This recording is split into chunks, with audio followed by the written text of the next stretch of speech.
Bonjour à tous, je suis très heureuse de vous retrouver pour un nouvel épisode des émissions scintillantes. Aujourd'hui, j'ai le plaisir de recevoir Nathalie Calvé. Elle est Feng Shui Master, experte en astrologie chinoise et numérologie karmique tibétaine. Son livre Activer les 5 énergies de la réussite est paru aux éditions du Courrier du Livre. Bonjour Nathalie, bienvenue dans mon univers féerique. Bonjour Valérie, merci de me recevoir. Alors tout d'abord, qu'est-ce que le feng shui? Et surtout vous, comment vous l'abordez? Alors le Feng Shui, c'est une science en fait du Tao. Alors nous en Occident, il est considéré comme un art, mais en Asie, il est considéré vraiment comme une science de la métaphysique chinoise. En fait, c'est une science qui met en adéquation qui nous sommes et le lieu dans lequel nous habitons ou dans lequel nous travaillons. Donc moi, si je viens habiter chez vous, évidemment, je ne vais pas amener la même énergie que vous dans votre maison. Donc moi, en fait, mon travail, c'est de mettre vraiment en adéquation les énergies de la maison et les énergies en fait des personnes qui vivent dans les lieux de vie, dans la maison en fait. Et du coup, l'astrologie chinoise, Oui, alors l'astrologie chinoise, en fait, quand je fais une expertise feng shui, je fais toujours en amont le thème en fait donc des personnes qui vivent dans la maison pour savoir s'ils ont par exemple plutôt besoin de feu. Donc à ce moment-là, je vais être très attentive à l'énergie du qi, donc de l'énergie qui va rentrer de l'extérieur vers l'intérieur, puisqu'en feng shui, en fait, l'énergie est à 80% située à l'extérieur. Donc nous, en fait, on est chargé, maître feng shui, de rapatrier l'énergie de l'extérieur à l'intérieur. Et donc, par exemple, si vous avez besoin de feu, je vais vous conseiller de mettre dans la maison plutôt voilà, des lampes, plutôt des énergies en fait de chromothérapie en fait dans les rouges, dans les oranges, dans les roses, de travailler également bien sûr avec la lumière naturelle, donc de bien faire ses vitres, ça peut paraître tout bête, mais quand les vitres sont propres, la lumière du chi rentre évidemment beaucoup mieux que si elles sont pas tout à fait propres. Voilà, donc c'est vraiment une mise en adéquation en fait, Bazo, donc astrologie chinoise, pour regarder en fait quels sont vos éléments en présence, ceux qui manquent et ceux qui sont en surplus, et comment ça se répercute en fait dans la maison et comment je vais pouvoir mettre en fait en adéquation les deux en fait. vous avez été initié aussi, je crois, à la géobiologie qui est importante aussi dans l'accompagnement du feng shui. Oui, tout à fait. En fait, en Asie, Feng Shui, il y a dedans, en fait, on va dire la géobiologie. Alors c'est vrai que nous, en Occident, on scinde en fait les deux, mais c'est Stéphane Cardino qui m'a initié à la géobiologie, donc qui est suisse. Donc je fais toujours ça également quand je fais une expertise en fait Feng Shui, je commence toujours par la géobiologie aussi. Le feng shui est rentré dans votre vie d'une manière très particulière à un moment où vous étiez en pleine rupture, en pleine transformation. Oui, c'était vraiment un moment très compliqué de ma vie puisque j'ai eu beaucoup de changements personnels et professionnels. Donc j'ai dû en fait trouver un nouveau lieu de vie, un nouvel appartement à Paris. Et moi je suis originaire du bassin d'Arcachon et quand je suis arrivée à Paris 10 ans avant, j'ai marché dans une rue qui s'appelle la rue Guizarde à Paris, dans le 6e arrondissement, derrière la place Saint-Sulpice. Et j'ai dit, je sais que j'habiterai un jour dans cette rue. Et 10 ans après, quand je cherche un nouveau lieu de vie, l'agent immobilier me dit, écoutez, j'ai un appartement qui est situé rue Guizarde. Donc c'était déjà un peu étrange en fait de se retrouver là où j'avais eu en fait un peu cette vision. Et quand je suis rentrée vraiment dans l'appartement, j'ai vraiment eu en fait comme une énergie que j'avais jamais ressentie ailleurs dans aucun lieu de vie. Donc c'est pas qu'il était plus petit, plus beau, plus neuf, tout ça, mais c'est juste que c'était chez moi. Et donc c'est à ce moment-là où j'ai vraiment cherché à comprendre pourquoi en fait j'avais ce ressenti et ces sensations vraiment de me sentir comme à la maison, en me disant mais c'est extrêmement bizarre parce que j'ai jamais ressenti ça dans aucun autre endroit où j'ai vécu, même quand j'étais plus jeune chez mes parents en fait. C'était la maison de la famille, mais c'était pas chez moi en fait. Et alors, comment vous avez Parce Et qu'il y a des alors, en fait, j'ai vraiment cherché sur internet, j'ai commencé à regarder l'énergie des lieux et puis j'ai vu donc feng shui et je me suis dit: «OK, mais c'est ça, c'est vraiment ça, cet endroit en fait, c'est pour ça que je suis là, pour comprendre, pour apprendre» et après donc j'ai cherché, quelqu'un qui puisse me transmettre en fait les règles, les énergies, la compréhension en fait de cette science, millénaire et je suis tombée sur Moon Yance, qui est donc mon maître feng shui, qui m'a en fait transmis ben, tout ce qu'elle a elle-même en fait reçu de son maître, qui était donc le grand maître Yap Cheng Hai, puisqu'en fait il faut savoir que la vraie tradition c'est une tradition orale. Donc il y avait cinq grandes familles en fait en feng shui en Asie, dont le grand maître Yap Cheng Hai. Et donc elle est allée en Asie se former à ses côtés. Et après voilà, moi elle m'a formée en fait pendant ben, assez longtemps, aussi bien en feng shui qu'en astrologie chinoise. Et c'est comme ça que ça a été vraiment une énorme révélation et tout de suite en fait il y a des expertises, on m'a sollicité pour des expertises pour venir dans voilà dans des appartements, dans des lieux professionnels, dans des restaurants, dans des boutiques et c'est parti comme ça sur les chapeaux de roue. surtout, vous veniez d'un autre monde professionnel. Oui, c'est le moins qu'on puisse dire. J'étais en fait agent d'artiste. Donc, je représentais des comédiens, des auteurs, des réalisateurs pour la télé, pour le cinéma et pour le théâtre. Donc, j'avais ma structure, j'ai fait ça pendant 10 ans. Et un jour, je me suis dit, c'est plus ma place. Ça marchait extrêmement bien, donc ça a été un moment très compliqué de ma vie parce que personne n'a vraiment compris pourquoi j'arrêtais, surtout pas les gens que je représentais. Donc, voilà, ça a été un moment très très compliqué de fermer cette structure. Alors avant de fermer, j'ai replacé en fait tout le monde. Mais c'est vrai que je leur organisais des rendez-vous auxquels ils n'allaient pas parce qu'ils ne voulaient pas partir. Donc c'était assez émotionnel et c'est vrai que ça reposait continuellement la question de mais est-ce que tu es bien sûr en fait que tu veux fermer en fait cette structure qui marche où tout le monde est heureux, sauf que moi j'étais plus à ma place en fait. Est-ce que les artistes, les personnalités que vous avez accompagnées durant toutes ces années, vous les accompagnez aujourd'hui, ils font appel à vous s'ils déménagent, ils emménagent dans un nouveau lieu? Oui, alors il y a certaines personnes effectivement qui ont suivi, mon nouveau parcours et qui, ont fait appel à moi et qui font appel à moi. Donc ça, c'est chouette et puis, d'autres en fait, ben, qui voilà, qui sont restés sur, un peu leur étape déceptif. Donc ça, c'est voilà, c'est, pour chacun, chacun a sa route après à suivre particulière. Bien sûr. Alors dans le feng shui, on peut lire, on peut entendre, recevoir diverses, informations parfois contradictoires. Mmh. Notamment sur, les zones, comme les toilettes, ça j'ai souvent entendu dire: «Oh là là, c'est la zone où on peut perdre de l'argent». Mais alors, je trouve assez complexe, surtout quand on est locataire. Alors à la limite, on fait construire une maison, bon, bah, Oui, là, on peut s'adapter en amont. Mais moi, par exemple, je suis rentrée dans un lieu, j'ai dû m'adapter à la configuration du lieu. Après, naturel. Mmh. j'y mets ma touche évidemment, ma sensibilité, j'essaie de suivre des petits codes feng shui, mais c'est pas évident parce que je peux pas tout transformer, c'est impossible.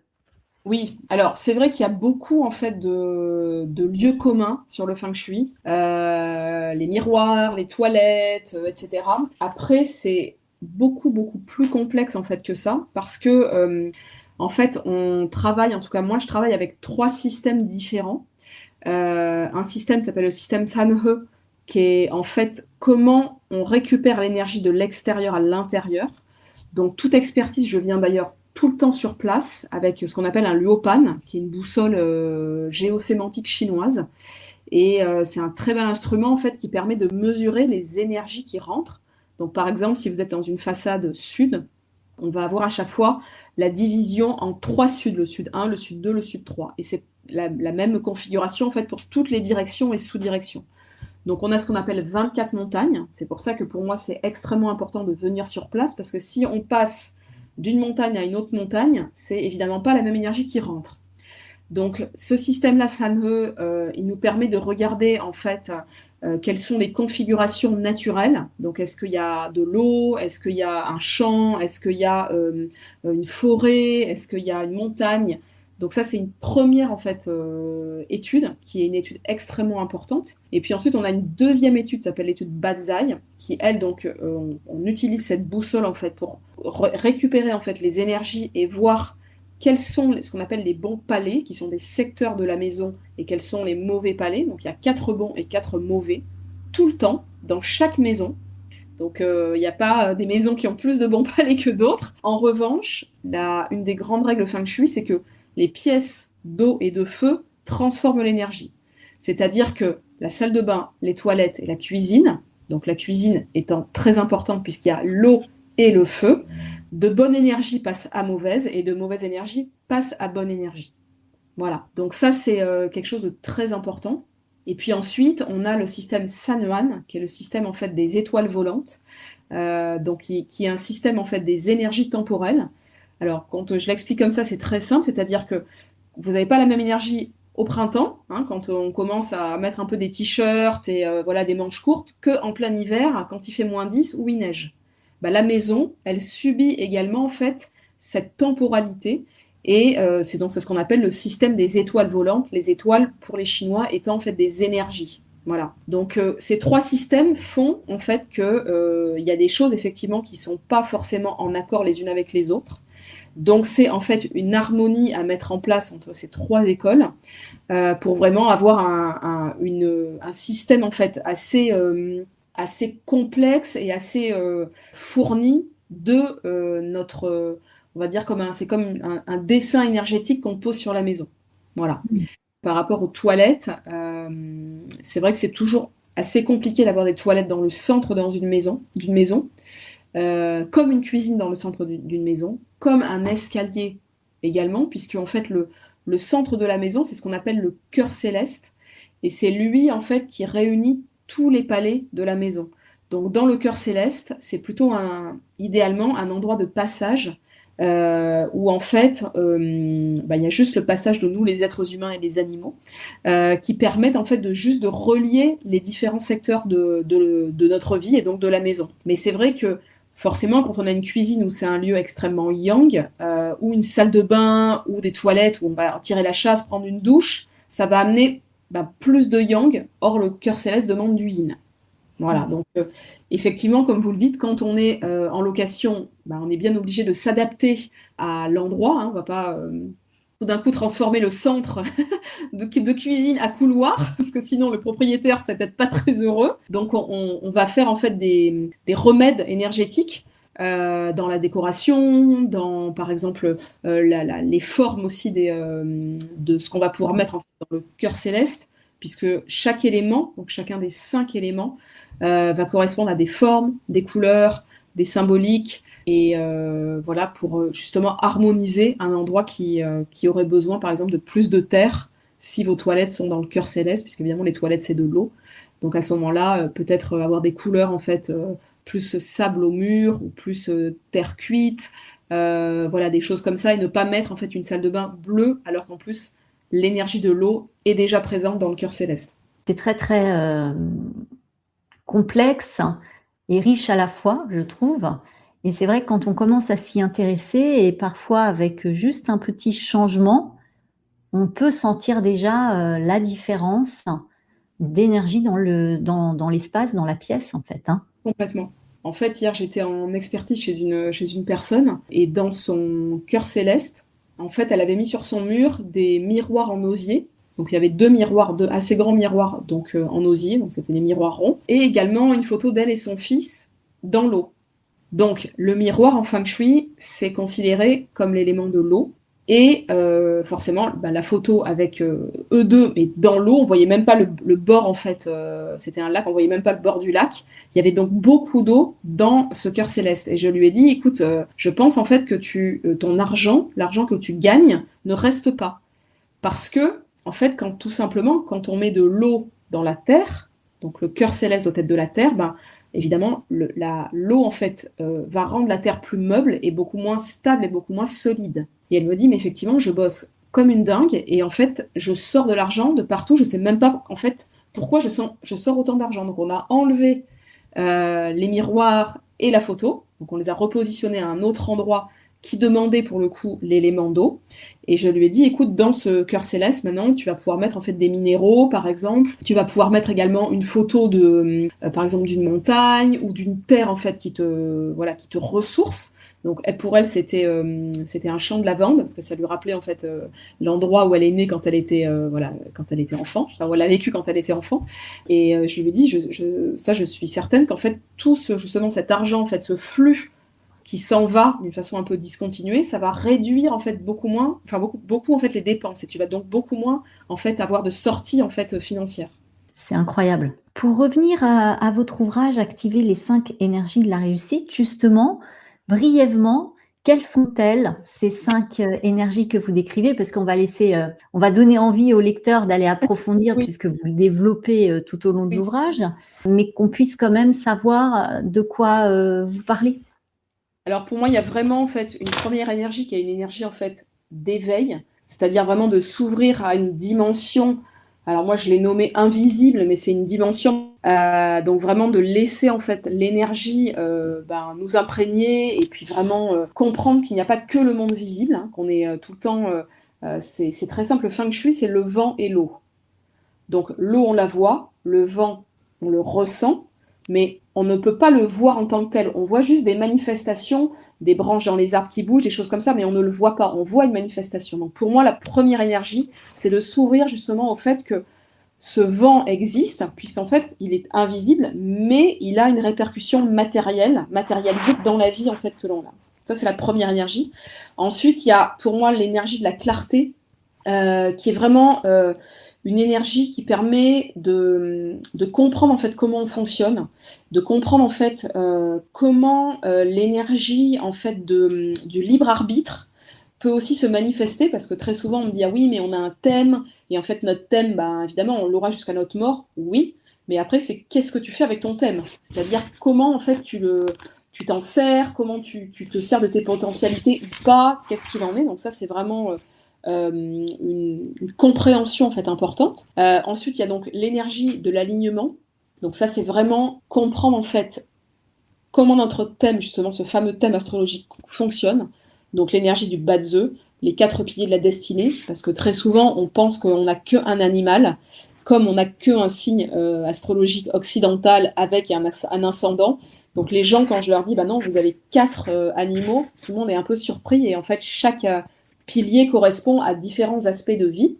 Donc ça, c'est donc l'autre énergie. Et puis ensuite, on a une énergie en fait de transformation, qui est qu'une fois qu'on a en fait compris comment fonctionner, compris en fait notre thème, on va pouvoir en fait dans la matière, grâce au feng shui, pouvoir en fait aligner donc notre énergie qui demande certaines choses comme du feu, comme de l'eau, comme du bois, qui sont à chaque fois reliés à certains aspects. Par exemple, le bois, ça va être la créativité dans votre maison, de pouvoir en fait actionner en fait et de pouvoir transformer ce qui a été vu en amont avec notre thème astrologique. Et la dernière énergie, c'est l'énergie en fait d'équilibrer, donc grâce aux 5 éléments qu'on retrouve aussi bien dans le Badze, donc dans l'astrologie chinoise, que dans le Feng Shui. En fait, ces 5 éléments qui sont vraiment la base en fait de toute la métaphysique chinoise. On appelle ça le cycle du Wuxing, donc les 5 éléments en transformation, qui vont nous permettre en fait vraiment de nous aligner nous et d'aligner en fait notre maison et notre lieu professionnel. Et alors comment on les active? Ça demande tout un processus, un travail, un Alors, accompagnement? Est-ce qu'on peut le faire seul? dans le livre, en fait, je donne un peu une méthode, en fait, pour que on puisse comprendre comment monter son thème aussi astrologique. Voilà, donc je renvoie en fait sur mon site pour calculer en fait son thème. Et puis après, il y a vraiment une description de si vous êtes par exemple rat de feu, vous allez avoir une énergie différente de si vous êtes rat de terre. Si c'est dans votre pilier de l'année, ça va être différent de si c'est dans votre pilier du jour. Donc il y a tout un décryptage en fait comme ça qu'on peut faire en fait seul. Et je donne aussi des informations bien sûr pour le feng shui, pour justement en fait modifier après la maison en fonction justement de l'école du Badzai, voilà, de comprendre en fait les 3 écoles comment ça fonctionne et comment en fait actionner tout ça d'une façon relativement simple. Oui, parce que je trouve que l'astrologie, alors peut-être parce que je suis moins, j'en avais moins connaissance, mais effectivement, en lisant votre ouvrage, j'ai trouvé que c'était très complexe quand même, l'astrologie chinoise, la manière dont vous, en tout cas, vous l'expliquez, vous la racontez. Là, les Oui, 4 animaux, moi, je ne savais pas. Je savais que ouais, j'étais ouais. rat, mais j'ai découvert que j'étais rat de l'eau, par exemple. Voilà. En fait, c'est vrai que comme c'est une science en fait en Occident dont on n'a pas l'habitude, on a l'habitude vraiment de un animal avec un signe avec un ascendant.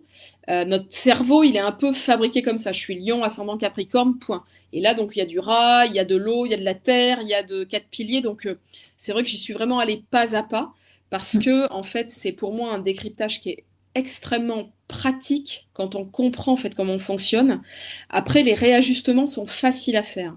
C'est vraiment, par exemple, si vous n'avez pas assez d'eau dans votre thème, je vais vous conseiller de prendre des cours de chant, de lire des livres en fait sur la communication émotionnelle, de pouvoir en fait vous mettre en lien avec des gens, donc de pouvoir parler, puisqu'en fait l'eau c'est aussi l'énergie de la communication, mais c'est aussi l'énergie de la spiritualité et de l'invisible, donc de s'ouvrir à d'autres dimensions. Donc, vous voyez, une fois qu'on a décrypté, après c'est simple à mettre en place. Voilà, c'est plus le moment du décryptage où c'est un peu plus compliqué. Mais c'est très, très intéressant, hein. Et puis moi, je me suis retrouvée dans ce que vous décriviez en tous les cas, et j'étais assez bluffée pour le coup. Ouais, pour moi, c'est une science qui est très pertinente en fait, Mm, mm, qui mm. apporte vraiment beaucoup de réponses et qui est en même temps assez. Je fais pas mal de thèmes aussi pour les enfants parce que du coup, comme ce sont des animaux, c'est assez ludique. Donc, ils disent ah maman, tu sais, bah voilà, j'ai un chien. Ah bah oui, mais du coup, il y a différents styles de chiens. Il y a les chihuahuas et puis il y a les bergers allemands et puis voilà. Donc, il y a aussi en fait toute voilà, cette poésie-là que je trouve incroyable en fait dans cette science. Alors, on est en période de feu. Elle a démarré en 2024, donc ça, Oui, j'ai appris ça. Et tout elle à fait, durera jusqu'en 2044. tout à fait. Alors, quels conseils pouvez-vous nous prodiguer pour vivre au mieux ces transformations? On sent que ça bouillonne là, hein. Ouais, Euh, ça bouillonne beaucoup parce que, en fait, donc on est toujours sur les 5 éléments. Ce sont des périodes chacune de 20 ans. Et en feng shui, donc on a quitté la période de la Terre, donc en 2024. Donc la période de la Terre, on a pu voir un essor incroyable de l'immobilier, des Airbnb qui fleurissaient un petit peu partout. Donc vraiment, en fait, de pouvoir gagner sa vie grâce à la Terre. Et c'est vrai que là, on est passé sur une énergie de feu jusqu'en 2044. Et cette année 2024 est une année extrêmement importante puisqu'on est dans une année cheval de feu yang. 2026, pardon. C'est vraiment l'archétype, en fait, le cheval de feu yang, c'est l'archétype de la période feu. Donc, ce qui est une année très importante pour mettre en fait les petits cailloux pour les prochaines années. Donc, il y en a quand même quelques-unes prochaines années. Et en fait, c'est vraiment un moment très important. La chose que je dirais en premier, c'est prendre sa place, trouver quel est son juste endroit, son juste positionnement. Qu'est-ce que j'aime faire, qu'est-ce qui me plaît dans la vie, avec qui j'aime être, où est-ce que j'ai envie d'être, avec qui j'aime travailler, est-ce que j'aime travailler seul, à plusieurs, est-ce que j'aime travailler à distance, est-ce que j'aime travailler en présentiel, est-ce que j'aime vivre avec la personne que j'aime ou plutôt 2 maisons séparées. Il y a vraiment en fait c'est le troisième chakra, donc le chakra qui est au niveau du nombril, le positionnement en fait. C'est quoi mon positionnement? Et donc c'est vraiment 2026, c'est vraiment une année pour se dire ok, j'ai fait des choses avant. Voilà, il y a toujours plein de choses objectives, hein. On fait des choix parce qu'on dit parce que c'est comme ci, parce que c'est comme ça, parce qu'on ne pouvait pas faire autrement. Très bien, mais cette année, en fait, c'est plus une année pour réfléchir, c'est vraiment une année pour se dire j'aime ça. Parce que quand on regarde à l'intérieur de soi, on sait ce qu'on aime et on sait ce qu'on n'aime pas. Voilà, donc on sait qu'on aime vivre au soleil ou plutôt qu'on aime vivre en fait à la montagne. Après, bien sûr qu'il y a des choses à mettre en place, mais c'est un moment pour vraiment le feu, il nous ouvre les yeux et il ouvre en fait les yeux un peu de tout le monde sur les choses cachées, sur les petits arrangements qu'on fait avec nous-mêmes, hein, on en fait tous, la petite poussière sous le tapis. Donc là, c'est le moment de soulever, de dire oui, c'est vrai que jusqu'à présent, j'ai vécu comme ça, mais en fait, j'ai envie de faire différemment aujourd'hui parce que j'ai telle ou telle chose en fait qui ne m'épanouissent pas.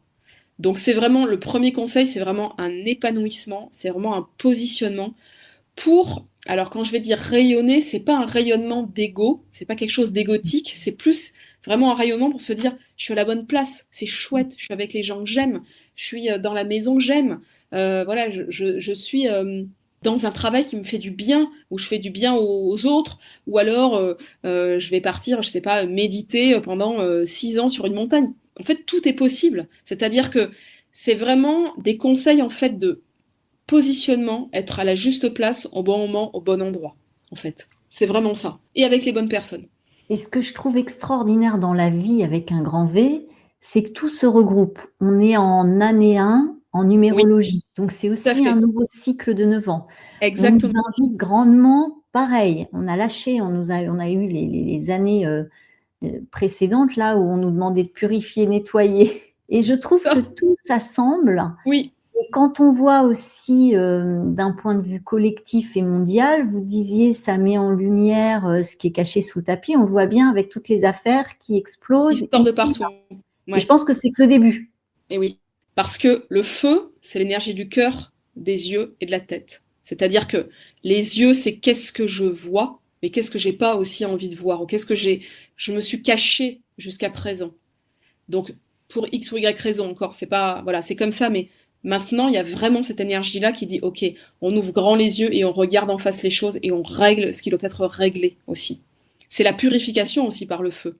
Hein, donc le feu, c'est vraiment une énergie alchimique extrêmement forte qui permet de passer d'un état à un autre état.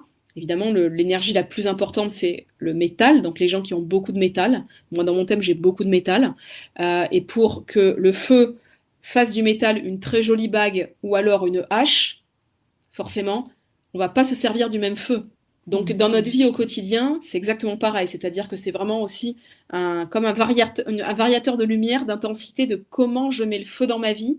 Toujours pareil, selon mon thème, est-ce que j'ai beaucoup de feu? Donc si j'en ai déjà beaucoup, il va falloir que je calme les choses pour en fait que je reste en bonne santé cardiaque, des yeux et de la tête aussi pour le burn-out, parce que quand il y a trop de feu, on peut être sujet au burn-out. Donc il y a vraiment toute cette partie aussi, on n'a pas trop parlé de ça, mais la partie de dimension en fait de santé. Et au contraire, les gens qui n'ont pas beaucoup de feu, de pouvoir faire justement le faire rentrer au maximum pour se dire, allez, c'est maintenant que j'ose, la timidité c'était avant-hier, maintenant c'est j'y vais quoi. Je me montre, je fais des conférences si j'ai envie d'en faire, je parle si j'ai envie de le faire, je danse, voilà, et je deviens, je sais pas, Beyoncé, si j'ai envie de devenir Beyoncé. Voilà, donc c'est vraiment en fait cette énergie-là qui fait que c'est une énergie en fait de où est-ce que je mets mon feu, qu'est-ce qui me fait rayonner intérieurement et donc forcément qu'est-ce qui me fait rayonner extérieurement aussi. Oui, comme disent moi les jolis faits, c'est de trouver ce qui pétille en nous pour être en joie, quoi qu'il arrive à l'extérieur, ne pas se laisser impacter complètement Exactement, par le exactement. monde extérieur. Mais beaucoup me disent et pourraient vous dire oui, mais avec tout ce qui se passe, la crise, comment on fait, je vais pas tout lâcher. Évidemment, ça se fait progressivement aussi. Mais, Oui, en fait, c'est ce que je disais tout à l'heure, au tout début, c'est que on a en fait un objectif, on a envie d'aller à tel endroit. Bien sûr que c'est pas en claquant des doigts que ça peut se matérialiser en 2 minutes. Mais si déjà on se dit ah non, j'y arriverai jamais, ah, c'est sûr qu'on va jamais y arriver. Ça, voilà. Par contre, si on met progressivement les choses au fur et à mesure, vous savez, souvent les gens, quand je les ai en séance, ils me disent, ah oui, mais ça, c'est une petite chose. Je dis, oui, mais n'oublie pas en fait que c'est une petite chose qui amène un autre rouage que tu n'as pas l'habitude de faire. Si tu prends tous les jours un café le matin et que tu décides de changer par du thé, ça va transformer ton énergie. Ça va dire, ah, mais je peux faire ça alors que ça fait 30 ans que je prends ce café le matin à 8h30 et que maintenant je prends du coup un thé vert, un thé noir, un café et que je modifie des choses. C'est ça, c'est tout simple en fait. La baguette magique, c'est juste nous et on se dit, mais où est-ce que je la pose? Si je la pose à tel endroit, les rouages vont se faire. Et bien sûr que, vous savez, moi, enfin, je pense que depuis qu'on est né, enfin, je sais pas si j'ai jamais entendu dire, oh là là, c'est super, la vie va bien, tout le monde est heureux, il n'y a pas de guerre. Non, ça n'a jamais existé en fait, en vrai. Donc voilà, moi, mes grands-parents, ils ont connu la première guerre de 14-18. Voilà, mon père, il a connu 39-45. Enfin, je veux dire, il y a toujours eu des choses dramatiques et terribles. Ok, mais nous, avec, c'est comme vous savez, c'est le colibri de Pierre Rabhi en fait. Et il met un petit peu d'eau en fait pour éteindre justement le feu. Mais si on le fait pas chacun, et si on se dit oh là là mon Dieu c'est horrible dehors, ben on va rien faire, on va rester sur notre canapé. Donc est-ce que c'est la bonne solution? À J'ai chacun d'y répondre. c'est ça et puis comme vous disiez en tout début, il y a aussi cette part de libre arbitre Bien et sûr, vous abordez aussi la question dans le livre de créativité et bien la sûr. créativité, c'est la vie, on est créateur de nos vies, la créativité, elle passe par, différentes formes, c'est pas forcément uniquement artistique, Bah, mais pas c'est du ce qui nous maintient en vie, enfin dans mon cas, moi, c'est ce qui me rend complètement. vivante. Ah ben, complètement. Sinon, bon, c'est compliqué.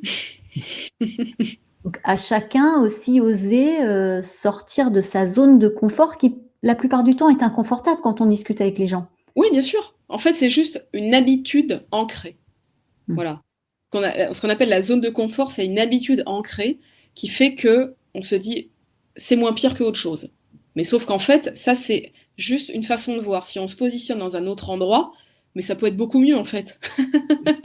Voilà, donc c'est le verre à moitié plein, le verre à moitié vide. Ben, voyons le verre justement en fait qui se remplit et qui met vraiment une toute autre énergie que l'on met en place nous en fait.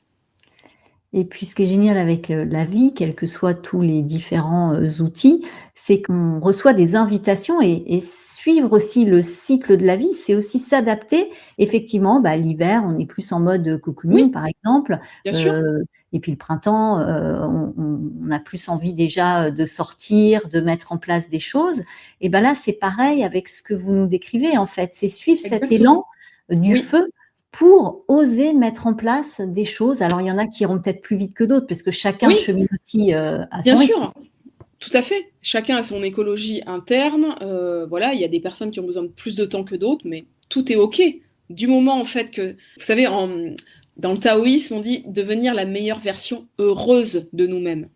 Et ça, j'adore ça parce que c'est pas la meilleure version de soi. J'ai jamais trop compris ce que ça voulait dire.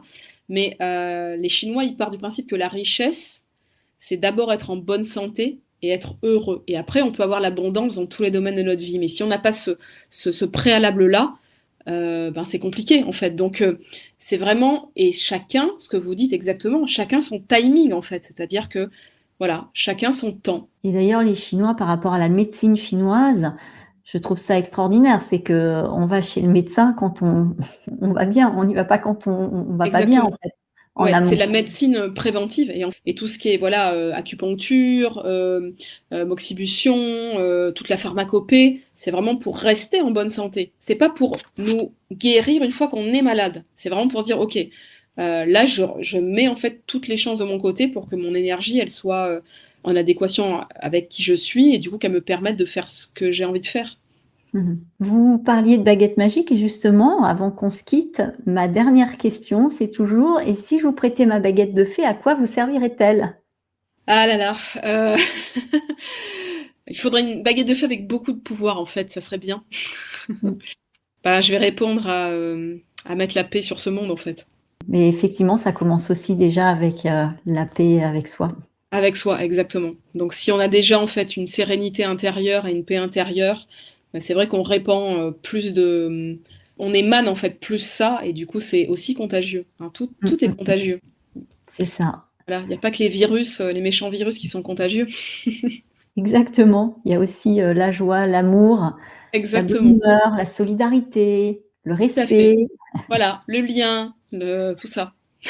C'est ça qui est important. Je vous remercie infiniment Nathalie. Je rappelle que votre livre «Activer les 5 énergies de la réussite» est paru aux éditions Le Courrier du Livre. Je vous souhaite beaucoup de joie et de bonheur et que votre livre, comme je le répète à chaque fois à chacun de mes invités, voyage de maison en maison et de cœur en cœur. Merci beaucoup, Valérie, et je prends toutes ces bonnes choses. Et Me une très belle année à vous, du Cheval de Feu aussi. Merci beaucoup. Je vous remercie tous de suivre les émissions scintillantes. Au plaisir de vous retrouver pour, de nouvelles, émissions. D'ici là, prenez soin de vous, rayonnez l'amour, comme disent mes amis les jolies fées. À très bientôt. Merci. Au revoir. Au revoir Valérie.